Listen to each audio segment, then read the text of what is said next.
Salut à tous, on se retrouve pour une nouvelle vidéo. Alors aujourd'hui je vais parler de Skylake, donc même si ça se voit pas au premier abord, on va parler de la 6ème génération de processeurs Intel qui vient de sortir. Alors là j'ai pas envie de faire de pub spécialement pour Intel, ni d'ailleurs pour MSI ou Cocottland, hein, mais voilà quoi, c'est eux qui font partie un peu du lancement, en même terme que toutes les grandes marques et que tous les sites d'actualité, mais je vais les utiliser un peu pour illustrer ma vidéo, pour que ce soit un peu moins ennuyant. Alors pour ce qui est en fait du lancement d'Intel et donc de la 6ème génération de processeurs, donc Skylake. Skylake c'est tout nouveau, on retrouve donc une nouvelle architecture. Jusqu'à présent on avait du Haswell, maintenant ça y est on passe à Skylake. Alors je vais parler un peu de ce qu'il y a eu avant. On a eu Haswell, 22 nanomètres, architecture Haswell. Récemment, il y a quelques semaines, on a eu Broadwell qui est sorti. Broadwell c'est l'architecture Haswell mais gravée en 14 nanomètres. Et là maintenant, alors Broadwell qui a été d'ailleurs totalement saqué au passage par Intel lui-même, puisqu'ils ont même pas voulu en fait. Je pense que Broadwell ils l'ont sorti parce qu'ils se sentaient un peu obligés de faire cet intermédiaire. C'est le rythme tic-tac, je sais plus comment on l'appelle, ou TikTok. Oui, je crois que c'est TikTok, le rythme TikTok de Intel. Donc pour le suivre, ils ont sorti cette génération, mais normalement c'est espacé de 1 an à chaque fois. Là ils l'ont espacé de seulement quelques semaines, parce qu'ils ont pris un peu de retard précédemment. Bon, je vais pas vous refaire tous les détails de ce qui s'est passé, mais on arrive aujourd'hui à la sortie donc de Skylake. Skylake, c'est une nouvelle architecture, l'architecture Skylake, gravée en 14 nanomètres, ce qui nous donne donc la 6ème génération de processeurs Intel. Alors pour l'instant, cette 6ème génération, elle n'est pas très fournie, on va dire, puisqu'il n'y a que 2 processeurs actuellement de sortie. Le i5 6600K et le i7 6700K. Alors je les ai là, alors ce sont des processeurs assez chers. Les voici, donc gravés 14 nanomètres hein, pour les deux et tout le bazar. Pour l'instant ils sont tout nouveaux, donc le i5 comme vous pouvez le voir ici, alors je fais pas non plus de pub encore une fois pour LDLC, simplement comme leur site est assez clair et simple, je vais l'utiliser également dans cette vidéo pour vous illustrer encore une fois cette sortie quoi. Je vais faire ça souvent je pense, parce que je peux pas télécharger toutes les images ou j'aime pas faire de montage vidéo, je trouve ça galère.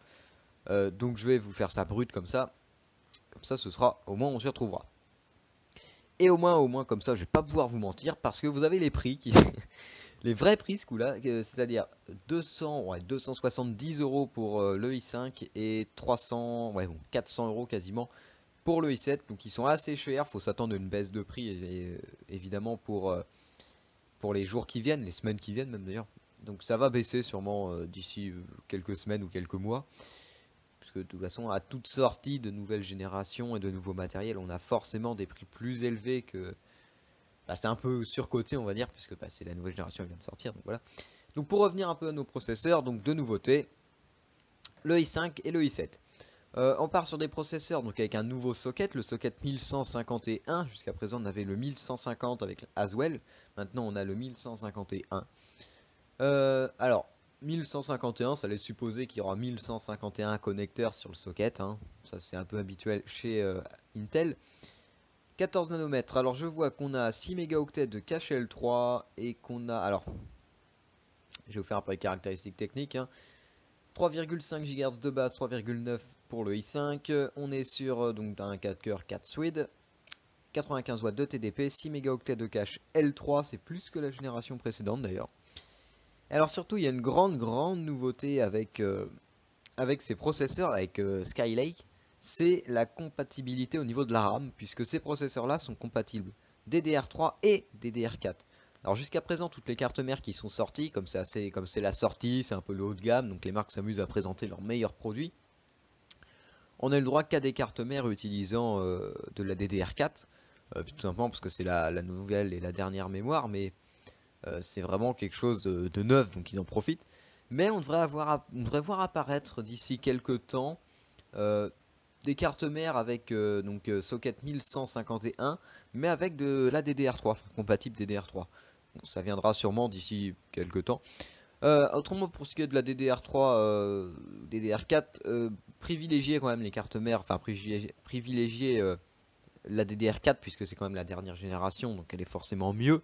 Elle serait également plus upgradable dans le temps, puisque actuellement la DDR3 est encore fait une grande partie du marché, Mais on sait très bien que d'ici quelques années, ce sera la DDR4. Donc si vous achetez une carte mère socket 1151 et que vous l'utilisez donc avec la DDR3, d'ici quelques années, vous vous retrouverez dépassé. Donc je vous conseille quand même la DDR4.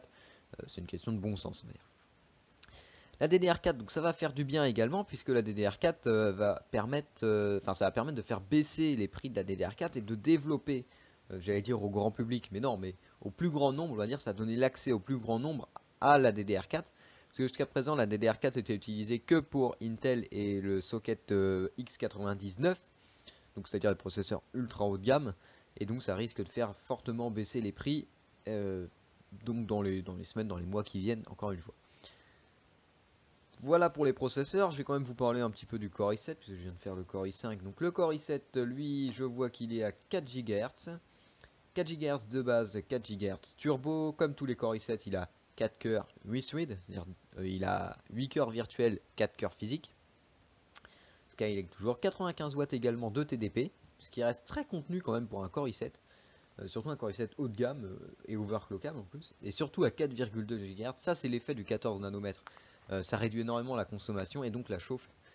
C'est grâce au 14 nanomètres parce que je pense que je sais plus combien, mais il me semble que un i7 4770K qui doit être à peu près son équivalent doit être à 100 et quelques watts de TDP, je pense. Bref, on n'a pas que ça à faire non plus de parler des anciens trucs. Cache L3, on passe à 8 mégaoctets, donc on gagne 2 mégaoctets de cache au passage, toujours compatible DDR3L et DDR4. Donc vous pouvez pas DDR3 basique, hein, DDR3 version L, c'est les versions j'allais dire version longue, oui en quelque sorte si on veut, c'est les versions améliorées de la DDR4, de la DDR3.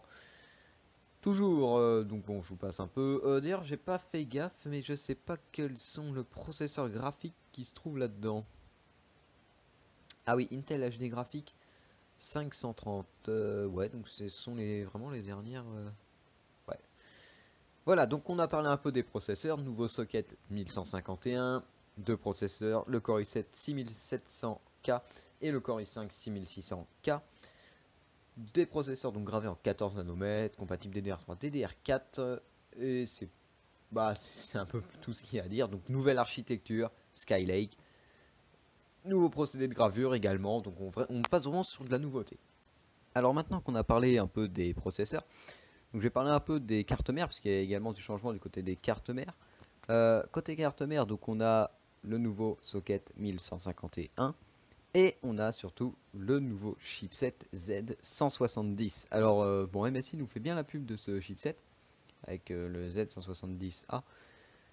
Donc nouveau chipset, donc on va faire un peu le tour des cartes mères j'ai fait un peu le tour des cartes mères pour illustrer un peu toutes les nouveautés qu'on a. Toujours est-il que le nouveau chipset donc, est compatible DDR3, DDR4, compatible avec le SLI et le Crossfire, et puis toutes les options également qu'on a. Mais après ça dépendra plus des cartes mères. Alors, pour continuer un peu, on va commencer chez MSI, donc on va continuer chez LDLC d'ailleurs en premier. Donc on va aller voir un peu ce que nous propose MSI en carte mère. Voilà. Alors, MSI nous propose, alors chez LDLC on a 4 cartes mères, alors oui, donc toujours pas de pub pour LDLC. Hein. Donc MSI nous propose la Z170A PC Mate, donc ce sera la carte je pense entrée de gamme, 129 €, qui fait un peu, j'irais pas dire jusqu'à Camelot, mais modeste on va dire par rapport à ce qui se fait. Ensuite on trouve la Z170A Gaming Pro, donc qui est je crois rétro éclairée. Oui, elle a un système en fait de LED RGB, donc rouge, jaune, bleu, n'importe quoi. Bref, elle a un système RGB qui permet comment dire, de l'éclairer un peu comme on souhaite.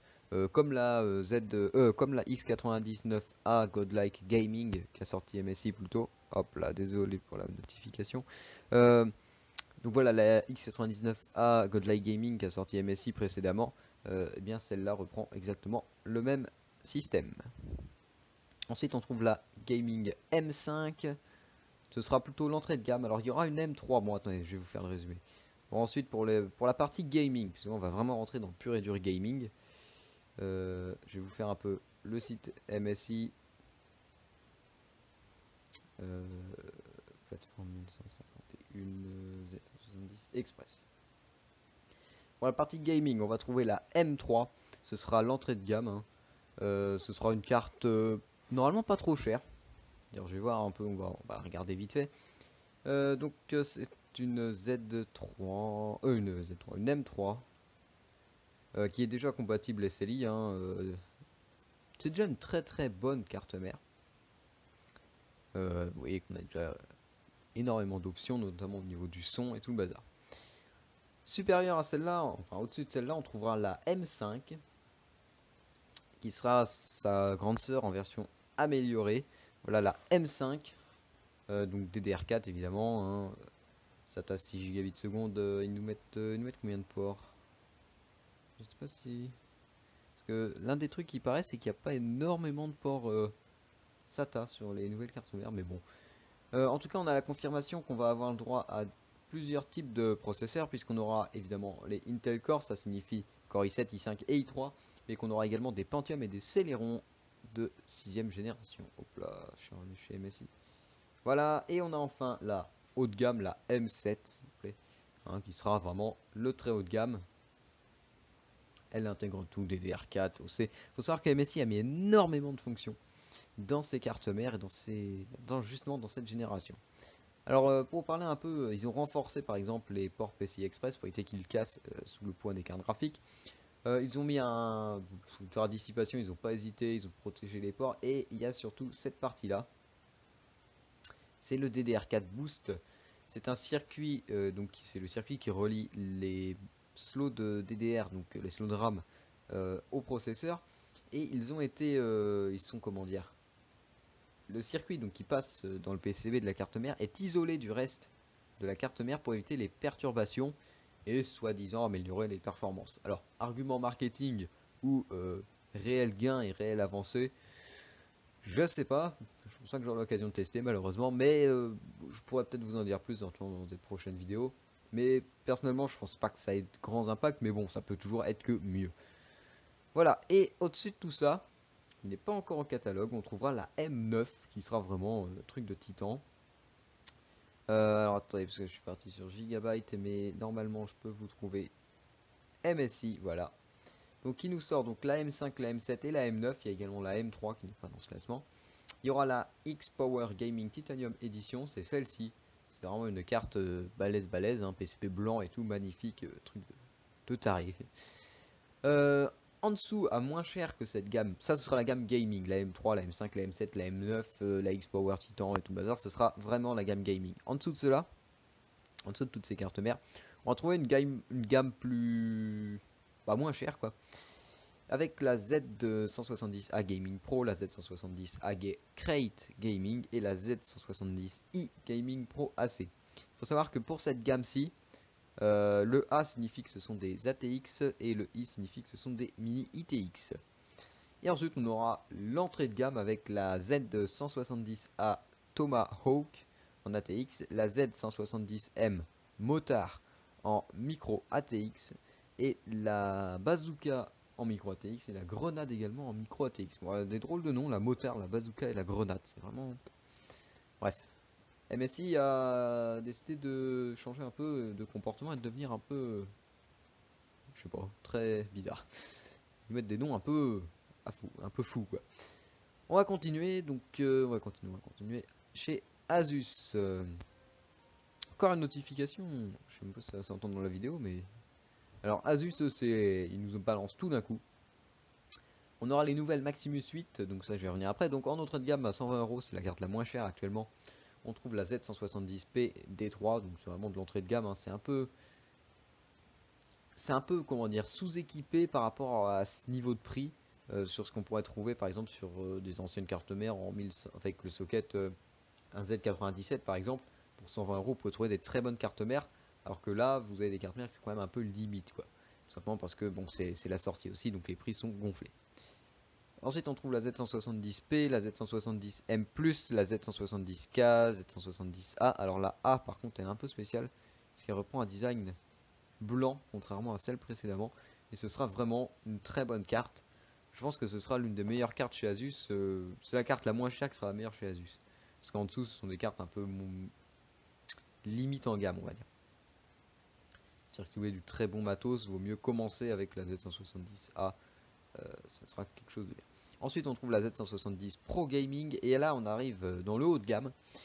Avec la Maximus 8, oui 5, 6, 7, 8, ils sont rendus à 8 chez Asus, avec la Maximus 8 Ranger, donc Republic of Gamer, haut de gamme, c'est vraiment une carte de malade, enfin de malade, qui reste correcte, hein, mais c'est vraiment une bonne carte quoi. Voilà, socket, genre j'adore par contre les dissipateurs, je trouve qu'ils ont un look inhabituel, qui est pas trop, qui est pas mal quoi. C'est-à-dire que là sur la nouvelle Ranger, et il me semble que c'est le cas des autres après, ils ont à point abandonné le rouge noir qu'ils avaient avant. Ils ont introduit du gris. Et ça rend pas si mal que ça finalement.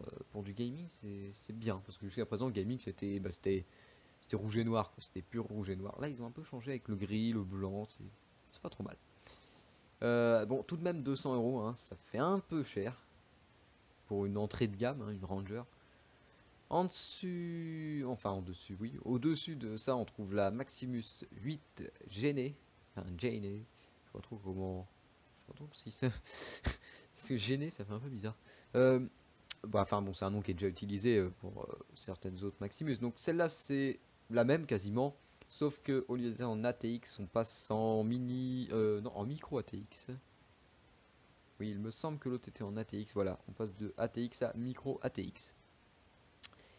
Encore au-dessus, on trouve la Maximus, oui, la 8, toujours Hero. Toujours ATX, hein, sauf que elle a une carte son Suprême FX. C'est oui, Suprême FX, c'est bien ça.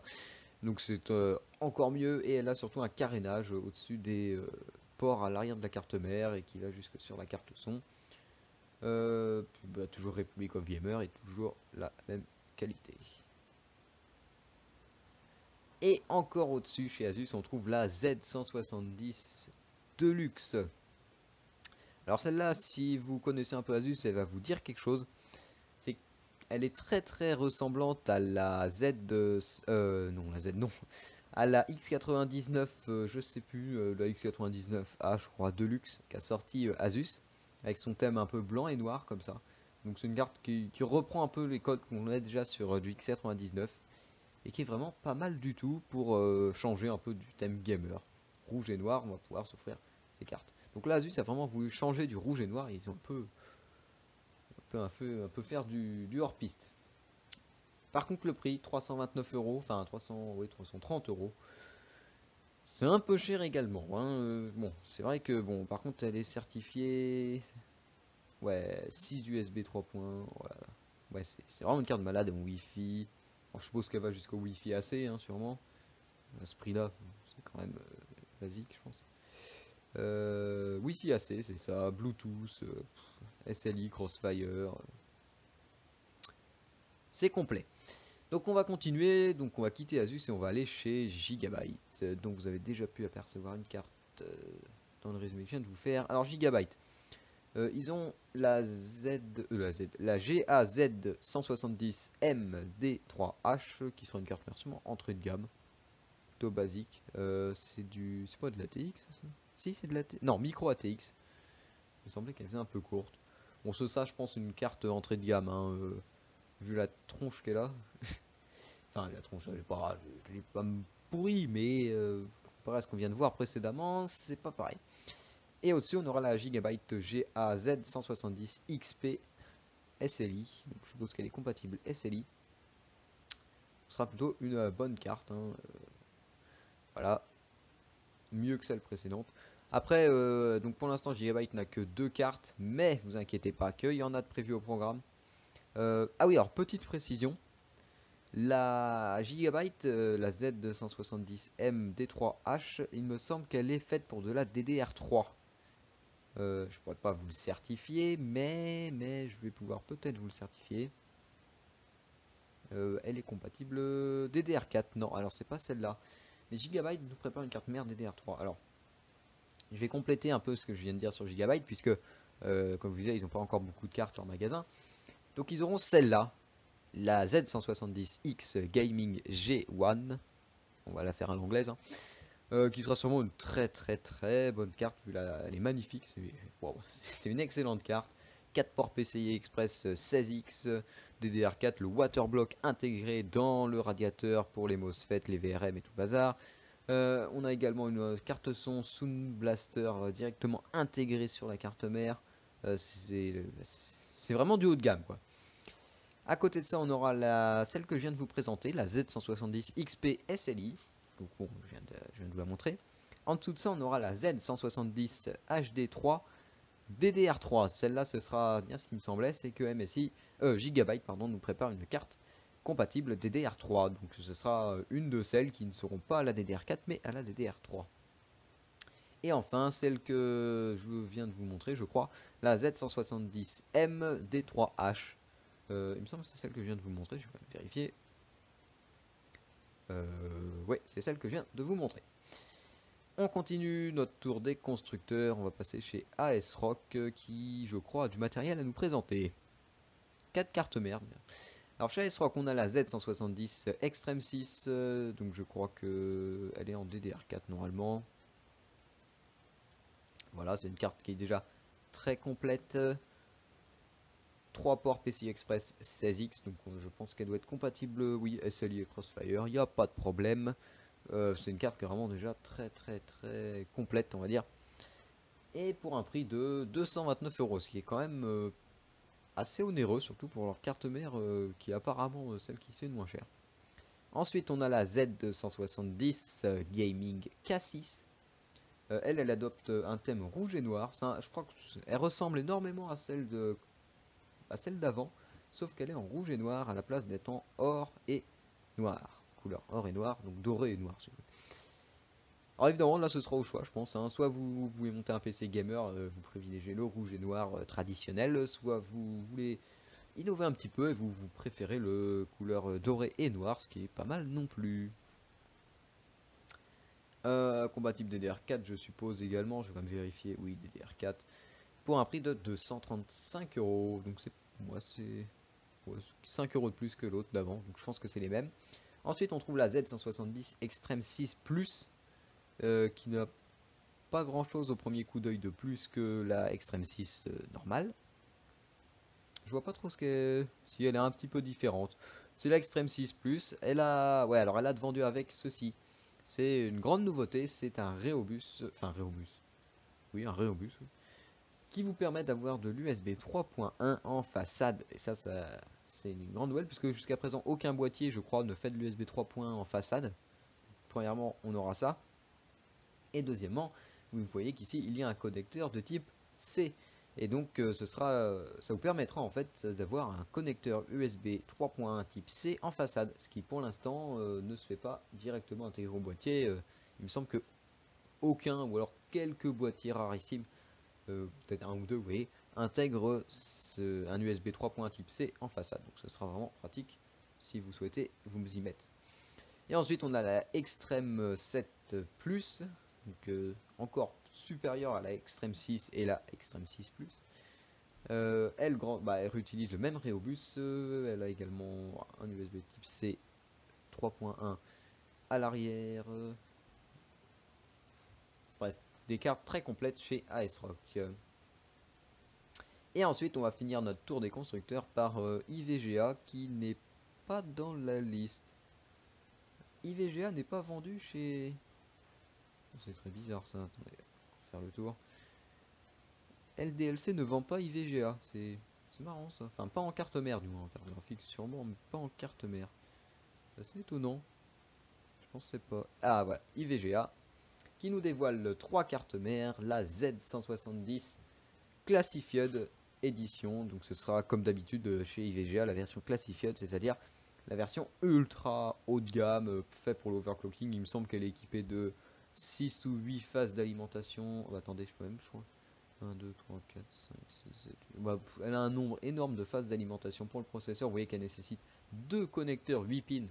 Rien que pour le processeur. Enfin, 2 connecteurs CPU 8 pins. Rien que pour le processeur, ce qui est quand même beaucoup. Alors la prise 24 pins qui est comme ça, de cette façon courbée pour son côté, c'est un peu bizarre. Enfin, c'est pas habituel, on va dire. Elle a le port pour avoir de l'USB 3.1, si je crois. Ah non, c'est... j'ai rien dit. Bah voilà, une très belle carte, format IATX, avec 5 ports PCI Express 16X, SLI Crossfire évidemment, enfin bref, un truc de malade. Ensuite on trouve sa petite sœur, la Z170 FTW. Elle n'a que 4 ports PCI Express 16X, elle en perd un au passage. Elle passe du format IATX au format ATX, ce qui sera un peu plus pratique à ranger dans un boîtier. Et puis elle est quand même plus sage, évidemment elle sera moins chère, et puis elle reprend quand même, comment dire, elle est plus basique. Et on finit avec sa petite sœur, la Z170 Stinger, oui Stinger c'est ça, qui est en fait la même que la Z170 qu'on vient de voir précédemment, je sais déjà même plus son nom.